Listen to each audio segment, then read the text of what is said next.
Hey, you! You're listening to the podcast network of Gamefully Unemployed because you're an untouchable success.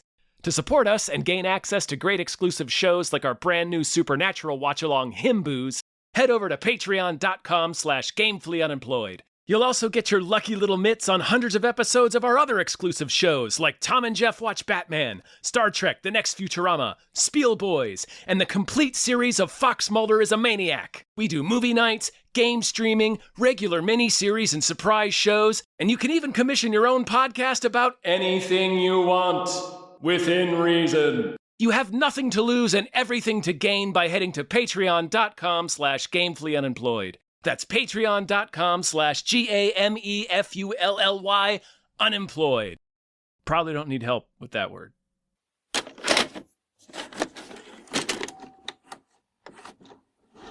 Ian McKellen, Smoke Show. He's so hot.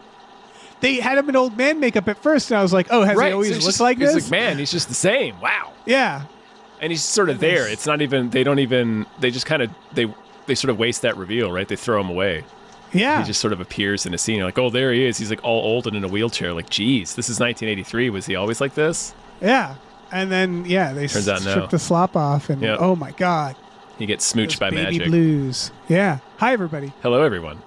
My name is David Bell. My name is Tom Ryman. And we just watched The Keep. The Keep. Michael Mann's The Keep. What is this place?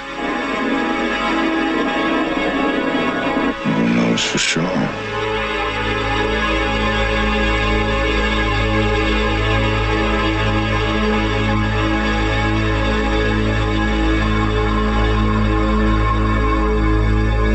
This place was not built to keep anything out. This place was built to keep something in. Oh, Michael. It's nothing I expected, Dave, and everything I wanted. Yeah. Yes. Okay, so big thank you to Ombre. Thank you, Ombre. Thank you so much for having us watch The Keep, 1980-somethings. It's like 83-ish. Oh, we should know that. I looked it up because I was curious where it stood in terms of like Indiana Jones. I looked up much about this film. It's Indiana Jones adjacent, 1983. 1983. Michael Mann, who I forgot he had done Manhunter, like he started with horror. Yeah. And like then sort of like kind of weird, surreal horror. Like he does Mindhunter. If you guys have never seen, listeners, if you've never seen Mindhunter, it's the first adaptation of Thomas Harris's Red Dragon. It's the first appearance Manhunter. I'm sorry, Mindhunter. Manhunter. You're right. It is Manhunter. Okay. It's the first adaptation of Red Dragon. It's the first appearance of Hannibal Lecter.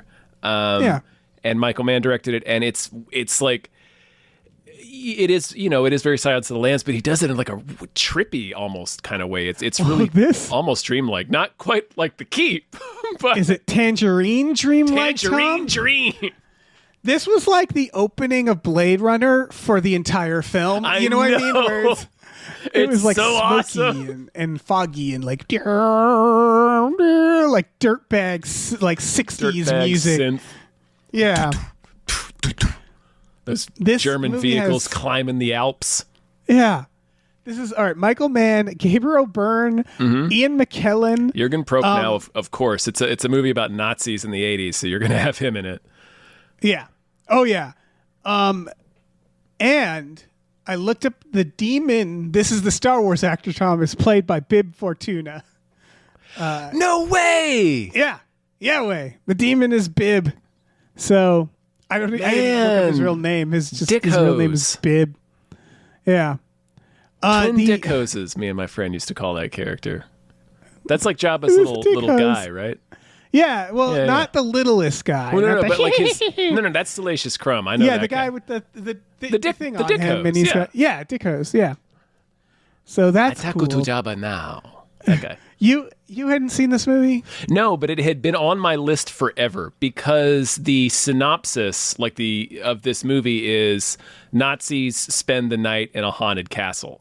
So it's like, oh shit! Well, obviously I have to watch this, and I noted that it had Jürgen Prochnow, and like I noted the cast and the filmmaker, and it had just been sitting on my list for no shit like 12 years. Right, I haven't seen on this my either. respective watch lists. Yeah, Ambre, thank you so much again. Thank you for finally making me watch this. This was one that was like, it was the video store pass. Where you see where you go like, what's the keep? Yeah. And I never really thought about it. I actually, in my mind, I was like, is that like a kids movie or something, like a fantasy? No. I'll just say in many ways, it's a kids movie. Yeah. So, well, it's a movie for adolescent men. Yeah. That's the thing. I'm gonna say, okay, it's conflicting thoughts. I'll just start with I loved watching this movie. I love this movie. It flew by. Yes. At one point, I was literally like, what are we, like 20 minutes in? Paused it, and we were 70 minutes in. Yeah, we had 9 minutes to go. Yeah, I was like, oh my God. No, it can't be over. It's beautiful and weird, and like I think the effects, despite the effects supervisor died halfway through making this movie. It was too rad. That's why. It killed them. It also, the movie was originally 210 minutes long, so I would do anything to see that cut. I would Me kill too. so many younglings, Dave. Yes, me too. I guess, okay, my conflicted feelings is that it's not conflicted, is that this was rad, I enjoyed it. Mm-hmm. I can tell that it was 210 minutes cut to 96 minutes. I could feel that because I'm not saying by the end I didn't know what had happened, but I also kind of didn't know what had happened. You know what I mean? Where I'm like, I could tell you the broad strokes and what the story was. I get why it was cut down Right. because you don't need, but I'm like, I don't know who that guy was. I don't know what that was. I don't know why there was lasers, It's very the Cliff's Notes of the story. Like, we don't get the romantic subplot, but they point at it, and it's like, and they have sex. Yep. Cliff Notes is the right where it's like I don't understand all the details. I don't care. Well, it takes the entire story out and just says, and there's that storyline, and there's this storyline. It really just kind of it introduces and then completes each storyline. We don't get the meat of any of them. Like, it cuts all of that. Like, so you can tell like a lot of stuff's been cut out, but like the basic beats of the story are all still there. So it feels like we're racing through this story. It's like I understand why it wasn't well reviewed. It's like if in art class people were told to draw a still life of some fruit, and someone turned in an extremely cool and detailed painting of a rippling cock shooting lightning, and you're like, okay, technically this is a D. Technically it's a D because we told you to do this. Technically it is a D, Dave. It's a D. But I don't hate it either, where it's like, but I have to give you a D. Okay, you failed the assignment. However. Yeah, exactly. You did make something You shattered of value. the ceiling of human accomplishment, of human achievement. You did achieve something remarkable here today. Yeah. And what's wild about this movie is a lot of it isn't that interesting, and a lot of it's just talking. It's gorgeous, though. Like the music and the vibe, the spookiness of it, and just the way everything looks. It's so perfectly haunted and like Transylvanian. I expected it to be fucking Dracula at one point. Like, and then no, it's not Dracula, Dave. It's Darkseid. It's Apocalypse, the X-Men character. It's fucking Lord Zed in the middle of the mountain there, doing an eternal war with Scott Glenn. No joke. The thing is, this big fucking Power Rangers motherfucker. He looks like Darkseid. Yeah. I said to an empty room, oh fuck, it's Darkseid. That is not what I expected to be killing these Nazis, Dave. No, I didn't expect it to talk when it shows up as a smoke demon, which also looked awesome. That was so I was fucking cool, dude. Oh, this movie is so rad. Everything about this movie is so awesome. And it's this smoke demon, then it walks up to Ian McKellen, and it's like, hi, and then you're just like, Hello. God, it's talking to him. And like its has a hands voice. are kind of like you can kind of start seeing it sort of form in the Yeah. cloud of smoke, but it never really becomes visible. That's such a rad effect. I can It's tell why something that that- person died. Yes, because he was too awesome. Too fucking rad. Yeah. It like God struck him down. Like, no, we can't have No, this. yeah, that's a Tower of Babel. I got to knock that down. Yeah. No, it's funny because like on Instagram and the TikToks and on Reddit, there's like the people will often post videos of them in Blender making like a smoke person walking around. And I remember looking at that and I remember going like, that should be a horror movie monster. Like in my mind, I'm like, I should steal that. That's a great idea for a horror movie monster. Then watching this, I was like, oh, they did it. They did it in the 80s. Michael Mann's like, yes, it was a good idea for a monster. Yeah. And it is really cool looking of It's just this so fucking cool. walking smoke. And then when he takes physical form after sucking enough dudes off like the Mummy, he becomes Darkseid, Yes. which still That's rad. what is. Yes, that is Still still rad. nothing I expected. Fucking, Holy fucking shit. His name is like Moltar or something. yes, Dave. it's like okay. It's so close looked to it Moltar. Joke. That is the demon's fucking name. What the fuck? Because it really this is I was like screaming at so many points during watching this movie. this movie. Like I'm surprised it wasn't based off like a concept album by Halloween. Like that is like the vibe you get Yeah. where it's like it's grand and stupid. It's like it's cocaine, you know? Yeah. It's a Cannibal Corpse album cover. Yeah. Well, not quite. But, No, like- not like that. But I meant in terms of grandiose stupidity. The creature's name is Radu Molasar, Of course which it is. just sounds like a fucking name. What the like Scott Glenn's name was like Glacus. Yes. You remember when he's trying to race into the keep and he just Glycan. gets machine gunned off a mountain and then Yes, he's and out I- of the film for 20 minutes? I forgot Right. about him. And I was like, wouldn't it be amazing if he literally never came back? They should have almost doesn't. never came back. Like he climbs out of the pit, no shit, with like 3 minutes left. And it's like, Yes. okay, let me zap Moltar back to hell. And I don't know who he is. I don't know what Scott Nope. Glenn was supposed to be. No, I don't care. I We kind of should go- like that. Yeah, we should explain some of this. We should. It opens on blue, the color blue. Yeah. And Tangerine Dream. And then we see these. And that was when I was like, oh, I'm supposed to be high for this, but I'm not. Oops. Yeah, go correct that immediately. A group of Nazis go into, I think, Romania, into this like town. And very funny. They're like, hey, we're about to conquer Russia. That's going to be awesome for us. Oh Russia's yeah, going to rule. they're doing the Picasso will never amount to anything big Yeah. from Titanic. Like, It's like Jurgen Russia! Propp now being like, yeah, we're about to win. Fuck Russia. Yep. It's like And- it says like winter of 1941 very pointedly. Yeah. And so they're at this keep, and it's like this big wall, and they meet basically the Built night into at the the side of a ending of mountain. Last Crusade. Yeah. Yeah. And this night, I love that they're talking about him, like, so what's your job? And he's like, I work take care during of the the day, place. I go home at night. And they're like, it looks like this was built to keep something in, and it's like, yeah, maybe don't fuck with it. Maybe don't mess with it. But there's these crosses that are silver. Well, they're all And the nickel except Nazis- for one. Right, and the Nazis, the greedy Nazis, are like, "Ooh, let's yank this cross out." Yeah.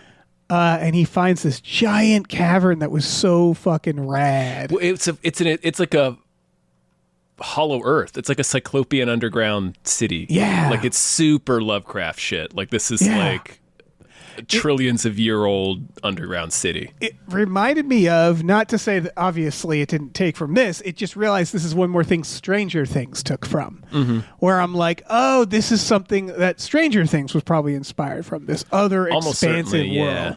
Yeah, and it's just, boy, like up until that point, like, they're fucking around with the crosses. Oh, there's something inside. So, it's going to be a Ghosty or a Boogans.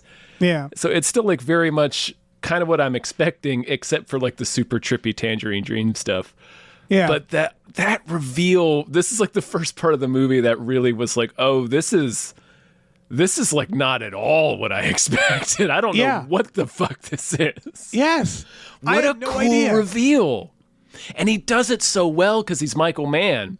But it starts on like that little light in all this darkness because he's poked through this hole. Yeah. And it just keeps going. Slowly pans out and just keeps on going. It reminds me a little bit of Cube when they find the outside of the Cube. Yeah. Only like much, much, much felt a little grander Spielberg. scale. It felt where it's like we got this awesome matte painting. Let's fucking yeah. zoom. And then it's great. Lights come zooming up. And then it becomes this trippy sequence of like light and wind, and then he pulls the guy out, and he's like bones, and he's like exploded bones. Yes, like Mortal Kombat fatality. Yeah, we learned how he kills people is he kind of just like explodes them like a clay pot, like they just like shatter in this weird way. Them. He Raiders of the Lost Arks them. He sucks them off, and then they explode. Yes, the effects is very like Ghostbusters, Raiders, where it's like that like optical light effects, and like even the Tangerine Dream makes it feel kind of. It's part of the effects. And so, almost. And so we get like light and wind, and they just start shooting at nothing, and then they die, and then cut to laser eyes. Cut to Scott Glenn snapping awake with fucking Riddick eyes. Now here's what I assumed. Mm-hmm. I thought what we were seeing is that they opened it up, revealed some demon came out and possessed this man that we were going to learn about. Like, this is just a body. But I clocked it as what the movie intends it as. Like, he's been notified, basically. His burglar alarm has gone off. I figured that out shortly after. Right, it was just like laser clear. Eyes, and there's like moon dust in the air. And then he's somewhere else. He's in Greece. He's in Greece. It says.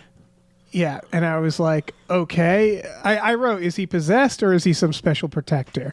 And yeah, he basically is like, I got to go to Romania. Give me a boat. That's what we get. Yeah. And then he gets on a boat and it looks rad. And he has the force. Like he can hypnotize people. Yeah. He's clearly a magic special boy. Yeah. He rides his motorcycle through the Romanian forest at night, which is just asking to get Castlevania'd. Oh, yeah. He doesn't care. He's the Castlevania, Nazis, Dave. That's why. You're right. The Nazis have even worse Nazis. So I guess there's like... There's gradients of Nazis. Yeah. There's gradients of Nazis, which is like one of those things that I guess is historically true, but I don't care about. Yeah. Not that I was scared briefly because I knew this got bad reviews, and I was like, are we going to be on the side of the Nazis fighting this monster? No, the answer is no. I appreciate that you're not, because even the cinnamon roll Nazi that they give us, Jürgen Prochnow, like the nice Nazi, who's the guy that like you get the sense. Well, it's clear he objects to the brutality. You get the sense that he's not really there by choice, but whatever. But also, he's revealed to be a huge coward. Yes. Like, well, he is. So it's like, well, no, you are here by choice. You don't have to be on the side of murderers. That could be a line you don't cross. And he says as much as the movie progresses. And that's something like, apparently, letting out Moltar, like, they say something about how it like brings your true nature to bear, or like emphasizes it or something. Right. Anyway, it's one of those things. As an American, I can understand the gradients of living in a country doing unspeakable evil things. But obviously, this guy is he's there. He's with he's a soldier. He's a captain in the yeah. But they do an interesting job with it, like you said, that he's a coward. And ultimately, like, I don't know, I was rooting for Moltar most of the movie. Then I was just rooting for McKellen. Right. I kept writing, like, they haven't given me a downside yet. I don't understand what I'm supposed to be. You can tell, like, I could tell. Like, by the end, you figure it out, but it was cut. It was all cut. Yeah, it was so cut down. But when he first makes the offer to, well, actually, no, maybe not immediately. But like when he first makes the offer to McKellen, he's like, "Are these people killing my people?" And McKellen's like, "Yeah, they are. They are, dude." He's like, "Fucking let me at them. You just got to get this talisman. All you got to do is get this talisman out of here for me." I'm like, yeah, dude, I'll do it. And then like 2 scenes later, I'm like, wait a minute. Maybe we shouldn't let Moltar out of the key.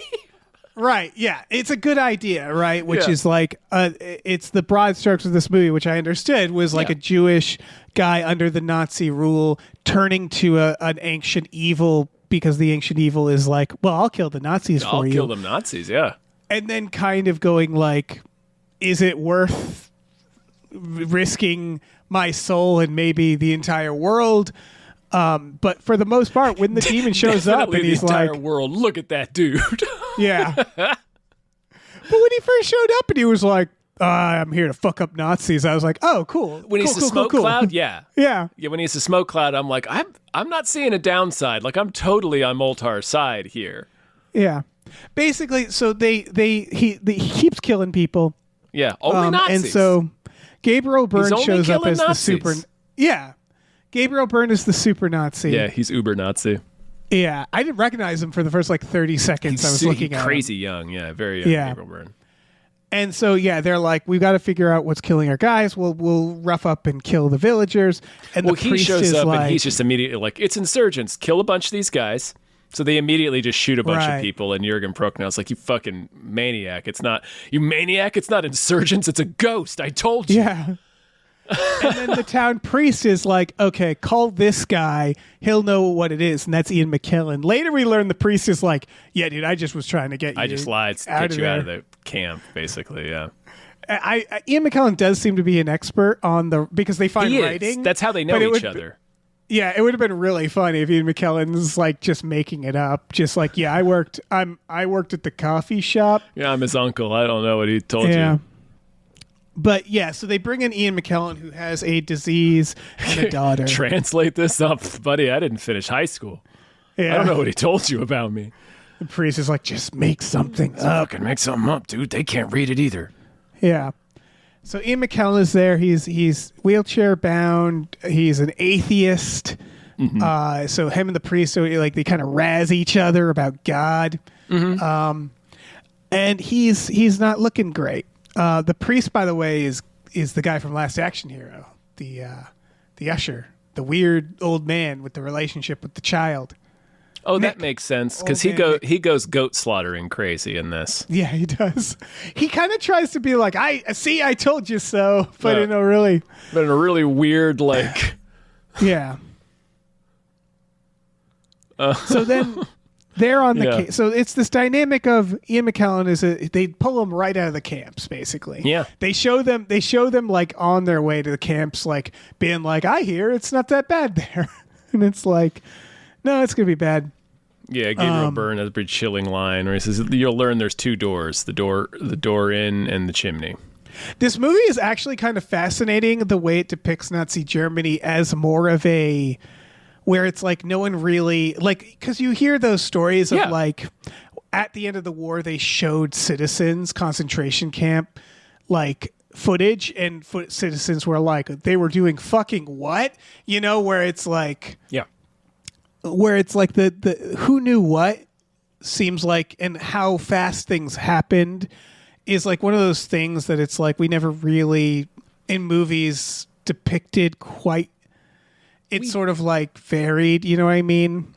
We do. It's just it doesn't often get depicted certainly not in popular American films about World War II. But yeah, no, also bear in mind, this is the 1930s, 1940s when this is happening.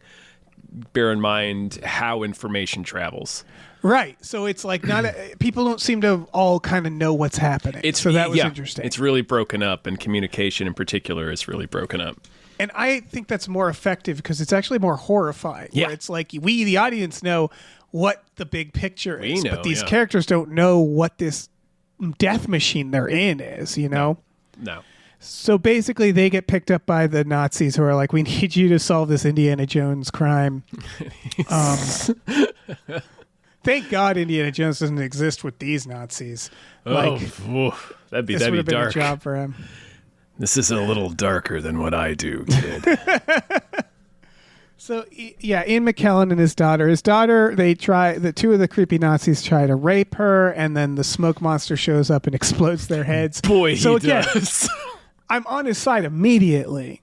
This is when he carries McKellen's daughter back to McKellen, and he youngifies McKellen. Yeah. And then he's like, so you're a collaborator? He's like, no, fuck you. Don't ever call me that shit. Fuck Nazis. That's who these guys are. And he's like, these guys? So they're killing my people? He's like, yeah, they're killing everybody's people all over the world. He's like, cool, all right. Well, I will crush these Nazis, as you call them. Yeah. They sound Nazis. bad. I will crush these bad Nazis for you. All you got to do is find this relic for me. Yeah. It's hidden somewhere in the temple. I really need you to find bring it out bro. of the temple. You got to carry it out for me. Yeah. Listen, the guys at the door, they know my face. Yeah. They don't know you. They got my ID taped to the wall, man. They don't know you yet, though. Definitely not that I've not now that I've sexified you too. Yeah. By the way, the Nazis, nobody goes to Ian McKellen after this and goes like, why are you suddenly looking hot? There is like, one no line. One notices. Gabriel Byrne looks at him and says, "This place seems to be agreeing with you." Oh, right. And McKellen really says, "This place has its good spots." Yeah. Again, we race through this story. I really would have loved to see a lot of the meat of this. Me too. I from all of the research I did, I don't think the 210-minute cut exists anywhere, unfortunately. Yeah. I also think it's not the stuff I Tragically. want. Like, for example, a lot of Nazis are killed by the smoke monster off screen. And I was like, why would you make that off screen? I want to see that. And I think it's because the effects supervisor died. And maybe I think the 210 cut might be a lot of like, there might be like 4 more trippy sex scenes. There might be like a lot of talking, like where it's like, oh, that's a shame, you know? I don't know. Yeah. I don't mind the talk. I want more of the talking. If it's more scenes between like Gabriel Byrne and McKellen and like this cool vibe and this Tangerine Dream stuff. Yeah, don't get me wrong. I love that this breezy cut is the official version of the movie because this is a blast. I want the rest of that meat to sort of chew on in my own time. Version. Yeah. I'm hoping it's a lot of that. It's a lot of vibing. Yeah. It's a lot of like Ian McKellen looking at the sunset for 10 minutes. That and you're dude like, that we don't, Klaus, that first hapless Nazi just running up in slow motion toward that cross with that music and the lighting is a gorgeous movie. Yes. I want to get so high that I feel ill and watch a 210-minute version of this where I can't tell if time has stopped or not because the soundtrack is just a continuous ooh for 15 wind whooshing. minutes. Yeah. I want like that. Dr. Manhattan fucking having a tantric orgasm. Right. And again, I get why a producer looked at this and went like, it's about a demon monster. Cut it down to 90 minutes. Thank you very Jesus much. Christ, Michael. Yeah. What did you What do to is this? this? Oh, man. So then fucking the weird guy shows up, the wizard. And he's just like, I'm going to take a room Scott at the Glenn, end for a while. And it was like, what are you doing, Scott Glenn? Don't you have like a demon to fight? All right. He's just hanging out in the room. And the daughter is like, I wanted this room. And he's like, I guess we'll have to share the room. And I'm like, I don't think it happens And then that it cuts way. immediately to them boning. I love it. Yeah, they just go to fuck town. Instantly.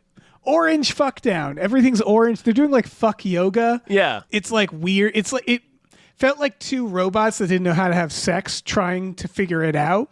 Yeah. Because it was like kids with Barbies. yeah. I think it's like this. He's like a fucking Highlander. And at that point, I wrote like, he is. It's very Highlander. This is Right, a right. Highlander ass sex scene. yeah. And they faded her like sitting on a mountain with him.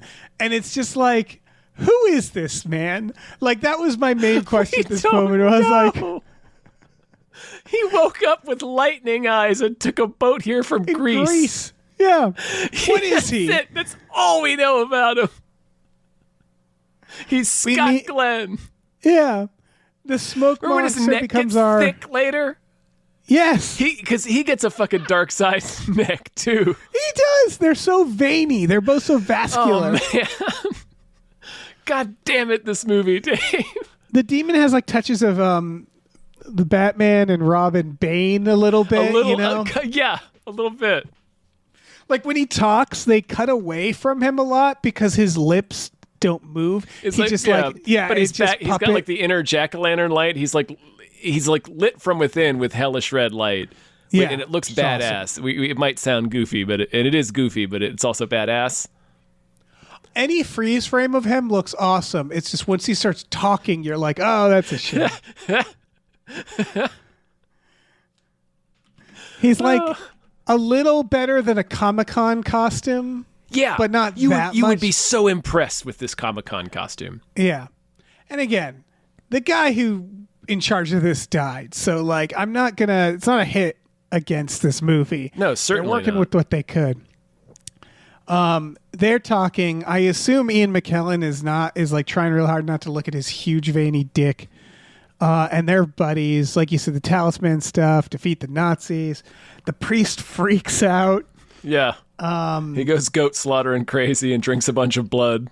Right. And I think this is the idea where the priest should have been the guy to kind of explain the morality of what's going on more, to be like, do not turn to the devil for help on these other devils. You know what I mean? Like it because the idea is Ian McKellen's like, there's only one demon here, and it's the Nazis. Yeah. And he literally says he can't of Moltar. He can't be any worse than they are. What they're inflicting on the world out there. Right, and like it is. I like this moral dilemma because I'm like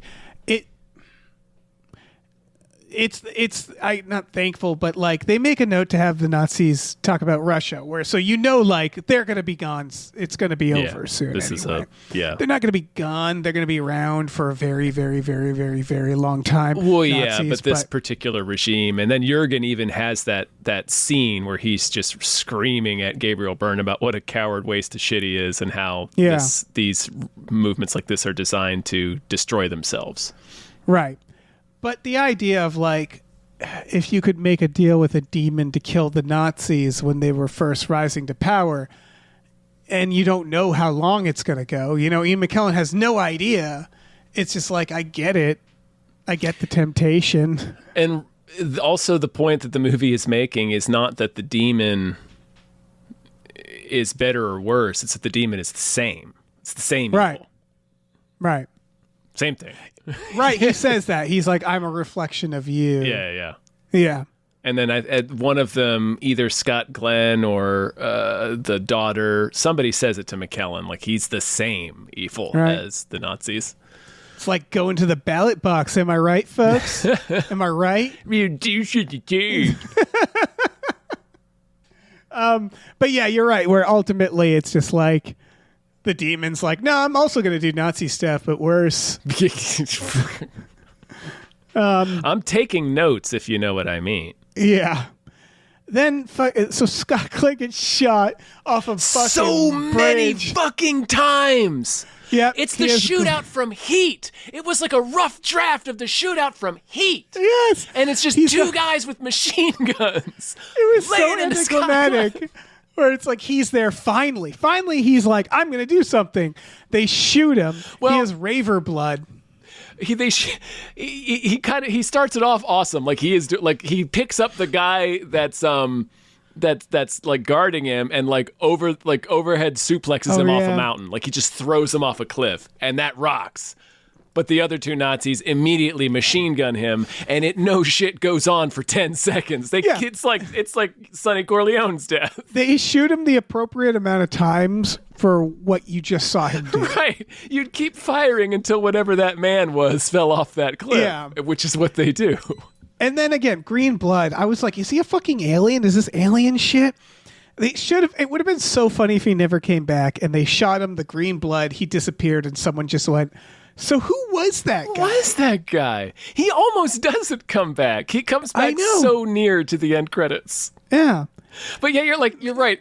Definitely after, you see this guy, you're taking him into the keep to meet your Nazi boss. He just fucking grabs this guy and gorilla tosses him over his head off a cliff. You start shooting that guy, and he starts bleeding green. You'd shoot him harder. Yes. Yes, you would. You'd throw a grenade or two. Green blood? Yeah. So he's out of the picture for a while. Yeah. The entire demon, finale almost. Yeah, Demon is off just sucking off Nazis. They Melting don't them show into the it. wall and shit. It's but we see the aftermath, which is almost I feel like that was probably an artistic choice. Like that probably cool. isn't cut footage. Because it's cool to see Gabriel Byrne discover it as we discover it. Yeah, the movie looks cool. It looks so good, man. It's the Gozer stuff from Ghost. Yeah. It's like smoky ground, weird lightning, and that like everything's freaky but more gory, more R-rated. Yeah, but that same vibe, that eerie like being out of time, and then like that the geometry of like Gozer's door and palace and stuff in Ghostbusters has always evoked a similar feeling in me that like the underground city does here, of just like this impossibly like incomprehensibly ancient thing we're seeing. Yeah. Yes, it's so good. It fucking rocks. And it's funny how that thing we're describing, it's almost like we kind of lost that a little bit because of effects, because a lot of this had to do with them limiting their ability to show things. Yeah. And they didn't know it at the time, because I guarantee if Michael Mann could, he would have done some big CGI thing. Yeah. But it's just like the abyss is so much creepier. The darkness is so much creepier. The minimalism of it, and like I was saying, the geometry, like the specific shapes and angles they chose for the Gozer stuff, like you don't see anything of another dimension. It's just like a glass door. And the same thing here, where it's just like similarly like weird geometry of this old city. It's great. Yeah. Like now you'd have to do it almost like a challenge, like an artistic challenge. Like how do I show this with less? Right. It's the Jaws of it all, meaning that people were like, Stevie, it was so cool how you chose not to show the shark. And he's like, yeah, I chose not to. Definitely chose not to. Definitely what I was going for. We're going to see that thing fucking from scene one. Yeah. So then Ian McKellen. Way different. That would have been Deep Blue Sea. Do you realize that? It might have ruined his career. It might have like... It really we might not have ever had Spielberg. Might have been a real piece of shit movie. It would have been as artless as a Shark Attack itself. Yeah. I love that version, because obviously he's a great director, but I love the version where he was like, damn it, I guess I'll just have to be like artistic about this, and like did that instead. Yeah. And just made it rad. Yeah. So this is where he's like, okay, do the talisman quickly. And then his daughter shows up, and the demon's like, kill your daughter. And Ian McKellen's like, wait a fucking second. Hang on. Intercut, by the way, with fucking Scott Glenn climbing out of the ditch slowly. Out of the insect pit. From Kong. Yeah, Ian McKellen is like, I'm starting to think you might be bad. Running in slow motion, though, with more Tangerine Dream music as he's carrying the talisman back to the front of the keep. Past each cross. It's so fucking cool. Looks like a Meatloaf video almost. It does. It's so fucking weird, this movie. I love this movie. Yeah. I have thrilling news, Dave. There's a board game. Oh my God. There's a board game from 1983. Holy shit. I can get a copy of it for $20. Oh my God, I'm looking at it. It looks the board game looks awesome. It kind of does. It's like a weird. maze. Yeah. Holy shit. Do you have to play as Nazis? No. You have to like play as the other people and like find the talisman before Moltar eats all the Nazis. I would let Moltar eat all the Nazis. I'd let him eat most of the Nazis, to be honest. Yeah. I'd let it play out the way the movie does. I'd let him eat all the Nazis and then stop him. Yeah, it's weird to have a board game to be like, yay, we saved 4 Nazis. Did we save Gabriel Byrne? Yeah. He has a character card. I'm looking at it. But it's made up to look like a Nazi passport. Like the Nazis made a passport for Moltar. I was going to say, why would you make a board game of this? But we have like modern games like Papers, Please and shit where it's like, it's made by Mayfair Games, which is a big like nerd tabletop game publisher, and we didn't mention, but this movie is based on a book, which is the beginning of a book series by an author named F. Paul Wilson, right? Who is a science fiction, horror, fantasy author of some renown and popularity. So, like, of course, some nerd ass company was like, "Oh, they made an F. Paul Wilson book into a movie. Let's turn it into a board game." Right. This is a movie that if you watched it without looking it up, I think most people would come away from it and go like, okay, I think that was a much longer movie based on a much longer thing. Because that is the vibe you get, where you're like, I feel like I'm at a party and no one's introducing me to anybody. It felt, this is a much, much better movie, but it felt like the Dark Tower movie. Yes. You mean this is the better movie? Yes, this is a much, much better film. That's exactly what this is. This is a better version of the Dark Tower movie. Yeah. Where you watch the Dark Tower and you go like, I feel like I got nothing. A lot. Yeah. Yeah. You guys cut so much out that there's nothing here. Yeah. That's what this is. That's a perfect comparison. And then he showed, all right, well, I love this. This was, so Ian McKellen, I realized, I don't know much of him until he gets old. Like, old Ian McKellen is the Ian McKellen I know and love. Not until the 90s, yeah. Like, I knew who he was before X-Men. Right. It was probably Apt Pupil was the thing that, like, put him on the map. Yeah, I'm trying to remember what the first thing I saw him in is. I think my mom liked him from Shakespeare or something. That's right. How she usually... That's how I usually found out about all these Brits when I was a kid. Right. Like, correct me if I'm wrong, but he seems like he was an actor who was like, oh, he's there, but he wasn't, like... widely recognized is like, you know, he's like he's this young British snack. Hero. Maybe it was Last Action Hero that was the first. Oh yeah, where he plays Death with this fucking guy. You can be the goat drinking priest in the board game, Dave. Oh, that's you awesome. can be Nick from Last Action Hero, and you can be Jurgen. Oh hell yeah! You can be a Nazi. Shot turns out by Gabriel Byrne. Oh. The Shadow. He's in The Shadow. He's kind of old in that, right? Oh, he's Reinhardt Lane, isn't he? Yeah. My point being that he was kind of a character actor. You're right, This was just a guy who showed up. And that's so weird to think about because it's like he's one of those, even watching him in this, it's like, I feel like you're supposed to be older. Like, it just feels like he should be older. And the scene I just want to note is when the demon comes after him and he starts screaming at the demon, and I was like, "There's my fucking Gandalf!" Hell yeah! He starts Gandalfing at him, like, "You fucking shall not pass." He starts treating him like the Balrog, yeah. Yeah, and I was like, "There it is. There's the Ian McKellen that he's going to become. Like, he's great in this. Don't get me wrong. Yeah, but he's like that fully formed McKellen already. Yeah, but he's fucking our age. I looked it up in this.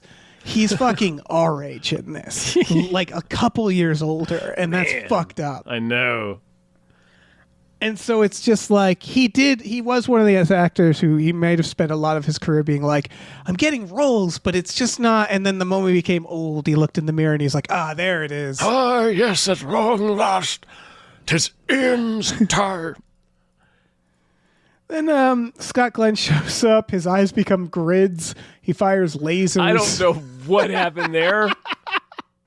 But his neck gets I still think they're aliens. His neck gets popped up and thick. They could be aliens. I mean, the author said he was heavily influenced by H.P. Lovecraft and Robert Howard, like weird fiction. So, like... Right. And all the stuff in H.P. Lovecraft, like the Cthulhu and the old ones and stuff, they are aliens. Right. I'm a big fan of that Lovecraftian idea that aliens and demons are one and the same. Yeah. And we just, like that idea, you know, there's multiple Star Treks where they break the Prime Directive and they're worshipped as gods. Yeah. Where it's like, but seeing that from ground level is super psychic fun. alien, yeah. Yeah. Where it's like, this is just another alien. Like Han Solo could show up and just zap these guys too. Like right, it's all the same. He's not even a particularly strong alien. Like we're just the Earth is in like just the middle of a beef between these two aliens. Right. Like this isn't like a celestial epic conflict. It's just these two aliens personally beefing with each other. I'm gonna guess right now what the plot is. I think these are aliens. and the Moltar is an alien that was a criminal, like a serial killer, like a Hannibal Lecter, and imprisoned on Earth. Right, they imprisoned him on Earth back when Earth wasn't a big deal, where they were like, there's primitive life forms here. Just throw him on Earth, put him in this fucking mountain thing, and then once humans showed up, they sent Scott Glenn to be like, hey, you got to keep an eye on this. There's like passing on this ancient the whole time. thing. Yeah, where they're like, you got to tell people in this town, He's just like the jailer listen. there the whole time. Yeah, and being like, listen, I'm so sorry. If you live in this town, some of you have to be in charge of this fucking building. And you have to make sure no one fucks with this building. I'll bring you money or something. I'm going to go to Greece. Yeah. See ya. Yeah. I'm going to take a semester abroad. Yeah. I think he might be a robot, too. Maybe the grid was pretty suggestive. Like, he assembles some, like, laser wand. Yes. To blast Moltar. And the crosses and like reseal it. And then he gets sucked in there too, it looks like. Yeah, and then the lady leaves. Everybody just leaves, and the lady like drags her dad out and looks back at the keep like, what the fuck was that? Freeze frame, the end. Yeah. It was a shocking ending. Just freezing on her looking at the keep in shock as it's like resealed forever Movie's for over. all time. That's the end of the story. What more do you want? Here's what's wild, I think, is most movies like this in the 80s, especially if they're based off a book or the lore is huge and they have to cut it down. What do they normally do? It's so obvious that I didn't even think about it. Black screen, scrolling text. Remember when movies did that all the time? We love doing that the time. Oof. But that's what we did, right? We did like, do I think that. Highlander has a lot of movies have it where they're like, since the dawn of man, blah, blah, blah. Like, let me quickly explain what you're about to see. Well, that's more common. I thought you were talking about ending it with scrolling text. No, I mean opening. Opening, yeah. Opening. Oh, yeah. We were talking about Star Wars the whole time. Yeah. But yeah, no, for sure. Might have probably needed that. You could have done that in post, you know? I don't think so. So much of this movie hinges on the mystery of it. Yeah, you're right. So you wouldn't want to do that. But this is a how did this get made joke, but maybe they could do it throughout. Like keep stopping the movie and having text on the screen saying like, okay, so here's what's going on. Do it like The Big Short. Yeah. Yeah. Just have Margot Robbie in a bathtub explain who Moltar is. Yeah, here's what this guy is. Here's his lore. Like, you're right. We have to find out when the audience is intended to find out. Yes. But we don't find out at all. Such a big part of it, yeah. Man, what a bonkers-ass movie. Yeah. Yeah, I'm not going to try to fix this movie. No, there's nothing perfect. to fix. Yeah, don't you dare. I can't believe they whittled it down to 96 minutes. Not even 2 hours. I'm proud of them. I'm so proud of them. Yeah. Dave, I'm looking at the board game. There's only one character who they did not get an official movie still to represent. Sadly, it's Scott Glenn. Jesus. It's just a blank card, too. Yeah, it's just a blank card. Why? Was Scott Glenn like, no thank you? Probably, yeah. He was probably a big enough star to be like, you can't have my likeness. Get the fuck out of here. I don't think of Scott Glenn as a big star. Neither do I, but like maybe in 1983. I don't know. Yeah, what was he up to in 1983? Who can say? Yeah, I'm looking through his career. Yeah, I don't know. He did Countdown to the Looking Glass, The Right Stuff, right before The Keep. Oh hell yeah! Wild Geese 2, Silverado. He's in Apocalypse Now. Yeah, he's later in The Hunt for Red October. Oh, right. Sorry, he's in Silence of the Lambs, isn't he? Yeah. Later on, but I was talking about this time. Oh, yeah. But yeah, I don't know, man. Maybe he was just like, I don't want to. Maybe he just want to be in a board game. Yeah, I just want to forget about that movie. I don't want to spend any more time in the Keep, thank you. I completely see why this movie at the time was maybe like, people were like, boo. We were trying a lot Yeah. around then. And like trying to see if we can strike Star Wars gold again. Right. It's hard when you go back and you're like, when was Blade Runner? You know, where it's like 82, I think. 81, 82. So it's just like we had at the time, people were making better versions of a lot of these elements. Indiana Jones, Blade Runner, Star Wars, where it's like sci-fi and stuff. Commercial versions of this for sure. Yeah. And for me, it's more of like, I like all of that. It's sort of, it's like how I really like crafting survival games, and I don't care if someone's like, here's another. It's the same thing. And I'm like, great, I'll play that. Yes, thank you. That's what this is, where I'm like, I like all that. Yeah. And they were like, and here's another. And because we're not living in it, I'm like, this is great. I love this. Yeah. That's fair, yeah. Yeah. There's probably a bunch of really, really bad versions of this that came out around the same time that we just don't see. Yeah. Going back to fucking Dark Tower, that has an amazing cast. Yeah. If someday the effects and the look of Dark Tower becomes somebody's nostalgia, they might go back and look at that movie with fondness and go like, I liked it, without all the context of everything around it, you know? That depresses me to think, because I do think that movie is a worse movie than The Keep. I think it's a bad example, but I totally understand what you're saying. Like, I think Dark Tower specifically, but like a movie like Dark Tower, just because like Dark Tower is an established fantasy series that has such a built-in fan base, like I can't imagine that adaptation not disappointing a fan of the Dark Tower. But I know what you mean. Like, it's such a blah example of the style of filmmaking at the time, but that could very well become someone's nostalgia. It's hard because I don't fully agree with that, because I guess what I'm saying is, like, looking at this movie and then reading how it was taken at the time, I was like, surely this would be at least a cult hit, but it doesn't seem that way. And so I'm like, really? Nobody enjoyed this? It's definitely a cult hit, but not at the time. You know what I mean? The way like 2001 got a big cult following in theaters when people realized, I can get super high. It's just like, it's interesting that people saw this and they were like, boo all around. And I'm like, really? The smoke monster? Nothing? Come on. Nothing Come on. gotcha. Yeah. I don't know. It's fine. It's fun. Yeah. I love this movie. I love this movie. It really was. It was really funny because Hannah didn't watch this with me. I told them the premise and I was like, I don't think I want to watch Nazis.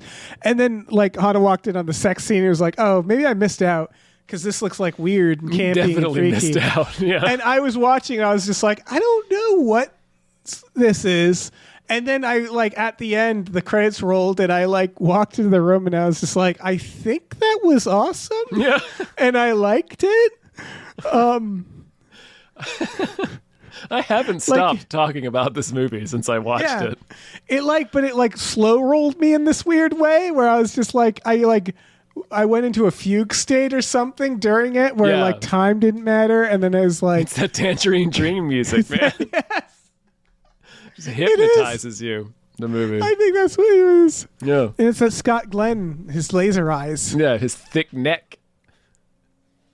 That thick headstock. Awesome movie. So fucking rules. I love this movie. The Keep.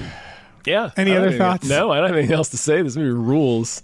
Thank you, Hombre. Thank you Obviously, so much. Thank you for changing our lives. There is a special edition 4K on Vinegar Syndrome. I'm buying it. Oh, yeah. They also have one of Demon Warp, incidentally, Dave. Fucking Demon Warp. Yeah, I couldn't believe it. Of all the movies. Of all the movies to have, Demon Warp. Anyway. Yeah, that is not The Keep. All right. Now listen, this was through our Patreon. It was. Patreon.com/gamefullyunemployed.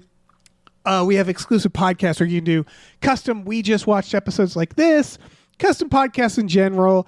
For $5 a month, you get access to exclusive podcasts like Tom and Jeff Watch Batman, Fox Mulder is a Maniac, Star Trek The Next Futurama, Spiel Boys, Himboos, which is about supernatural. Lots of tasty, delicious stuff on there. If you want to kick down a little more, we watch movies every Friday night with our patrons. There is no doubt in my mind that we're gonna watch The Keep. We're gonna watch The Keep. Maybe not this Friday, but definitely soon. At some point The Keep will be watched. Yeah, there's no way we won't watch it. There's no way we won't. So check all that out. Yeah, please. We also have a store. Head over to GamefullyUnemployed.com where you can find a link to our Teespring store where we have all kinds of cool original artwork by cool original artists like Michael Vincent Bramley, Starlene Hodge, Justin Brown, and others. So check that out. Please rate and review our podcast wherever you're listening. And please follow our other show, Badical, Badical, also wherever you're listening. Do those things. Yes. Stay out of the Keep. Yeah, stay out of the goddamn Keep. No talismans. None of that shit. Don't do it. Don't do it. Yeah. Just don't touch it. What do they do? Like the dude and the caretaker says, me and my sons do everything that needs to be done around here. Which is what? Just clean. Just clean sweeping stuff. Yeah, just sweeping. Keep just sweeping. Yeah. What if the demon, when he got out, he just like started flashing his dick to people and that's it?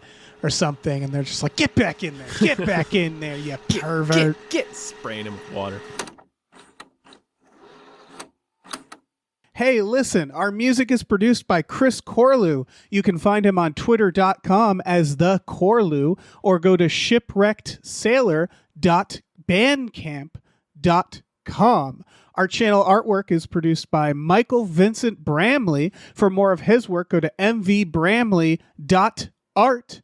Our episode artwork is by Justin Brown, available on Twitter as Justin T. Brown or at artnessbyjustinbrown.com. And finally, additional artwork is by Starlene Hodge. You can find her work at starlenearts.com or on Twitter as StarleneX. Cool. Goodbye.